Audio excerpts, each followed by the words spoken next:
कैसे robotic surgery होती है, हम कैसे पता करें कि हमारी एक्चुअली रोबोटिक सर्जरी हो रही है या नॉर्मल फेको एमल्सिफिकेशन हो रहा है।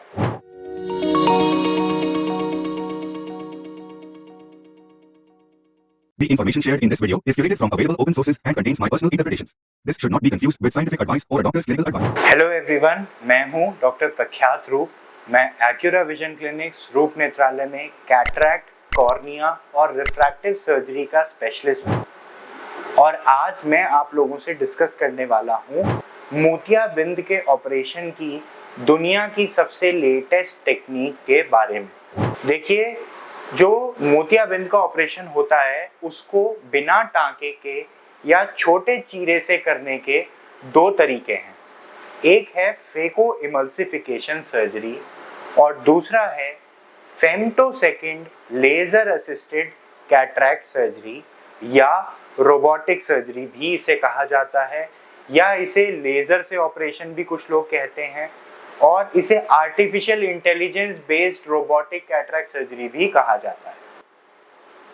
तो फेको इमल्सिफिकेशन और रोबोटिक सर्जरी के बीच में कुछ इंपॉर्टेंट फर्क हैं और आज मैं आप लोगों को इनके कुछ डिफरेंसेस के बारे में बताऊंगा, जिससे आप अपना डिसीजन कि आपको कौन सी टेक्निक से सर्जरी करानी चाहिए उसको ज्यादा अच्छे से ले पाएंगे। तो सबसे पहले हम बात करते हैं फेको इमल्सिफिकेशन सर्जरी की। देखिए, फेको इमल्सिफिकेशन सर्जरी आज से करीब 28 साल पहले, 29 साल पहले दुनिया में आई थी as a technique of cataract surgery. इस तकनीक के आने के बाद बड़े चीरे के ऑपरेशन की जरूरत खत्म हो गई, यानी कि मोतियाबिंद को निकालने के लिए बड़ा चीरा ना बनाकर एक छोटा सा कट दे देते थे, जो कि लगभग 3.2 से 2.2 मिलीमीटर के बीच का कट होता था और उसके बाद उस कट से एक अल्ट्रासोनिक मशीन को आंख के अंदर डाला जाता है, जिससे मोतियाबिंद को तोड़ा और घोला जाता है।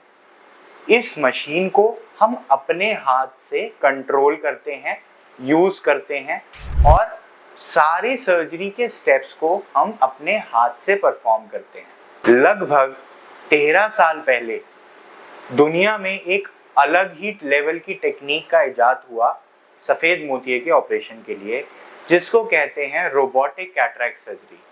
अब इसको रोबोटिक सर्जरी क्यों कहते हैं? क्योंकि इस ऑपरेशन के दौरान हम अपने हाथ से सर्जरी के स्टेप्स को परफॉर्म नहीं करते, हम एक रोबोट को प्रोग्राम करते हैं और वो रोबोट सर्जरी के स्टेप्स को परफॉर्म करता है।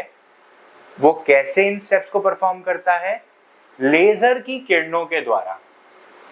इसीलिए इस सर्जरी को femtosecond laser assisted cataract surgery कहा जाता है।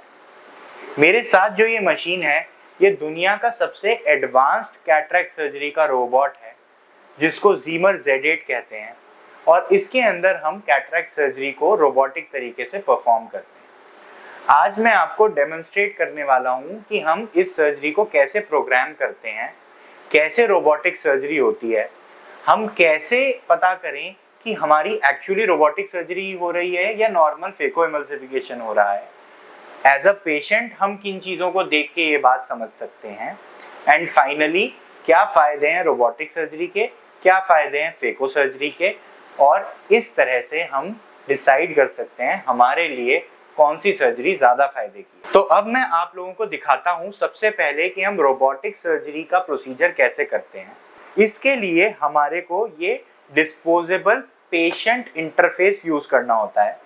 ये PI सिंगल यूज़ होता है, यानी कि एक बार सर्जरी के लिए एक पैक इस्तेमाल हो जाता है और उसके बाद ये फेंक दिया जाता है। तो इस पैक को अब हम मशीन में यहाँ पर स्कैन करेंगे और फिर आप देखेंगे कि ये स्कैन प्रोसीजर पैक का जो क्रॉस है ये टिक में चेंज हो जाता है।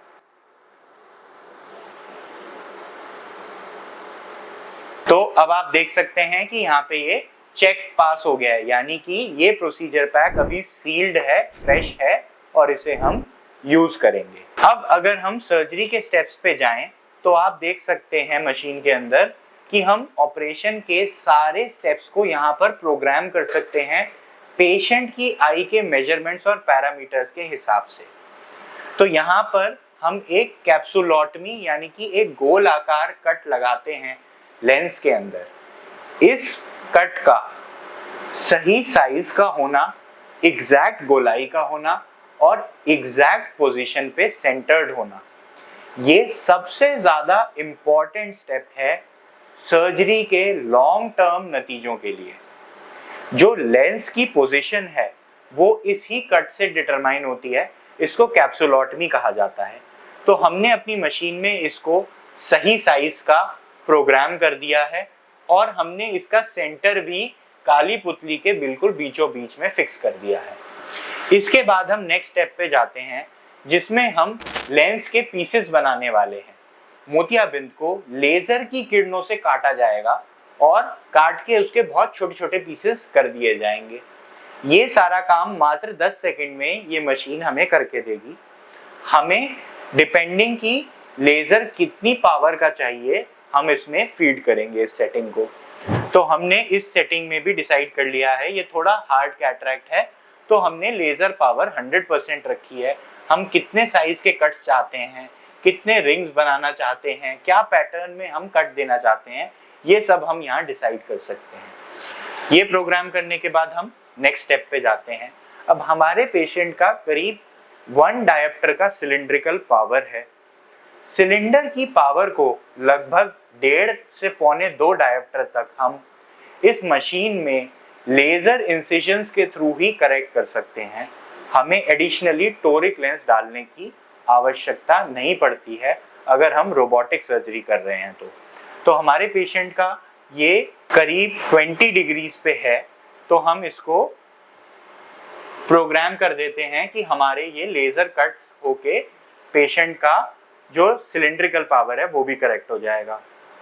फिर हम नेक्स्ट जाते हैं और हम अपना मेन इंसिजन डिसाइड करते हैं कि हमें कहाँ पर देना है। तो इस इंसिजन की पोजीशन जो है वो हम फिक्स कर सकते हैं। तो इसको हमने अपनी कंफर्टेबल बैठने की पोजीशन पे प्रोग्राम करना है, तो वो हमें 110 डिग्रीज पे चाहिए जो हमने फिक्स कर दिया। इसके बाद हम पेशेंट की सर्जरी करने के लिए रेडी है। अब हम पेशेंट की आंख के ऊपर ये सक्शन रिंग लगाते हैं।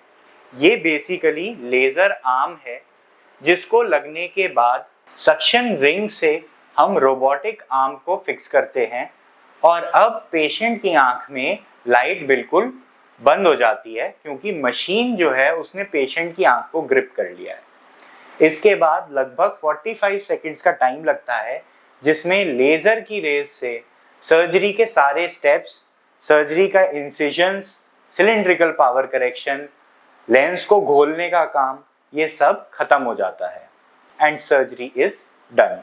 तो यहाँ आप लोगों ने देखा कि रोबोटिक कैटरैक्ट सर्जरी में मात्र 4 से 5 मिनट का तो वक्त लगता है और ये टोटल प्रोसीजर बिल्कुल ही पेनलेस और इंजेक्शन फ्री होता है।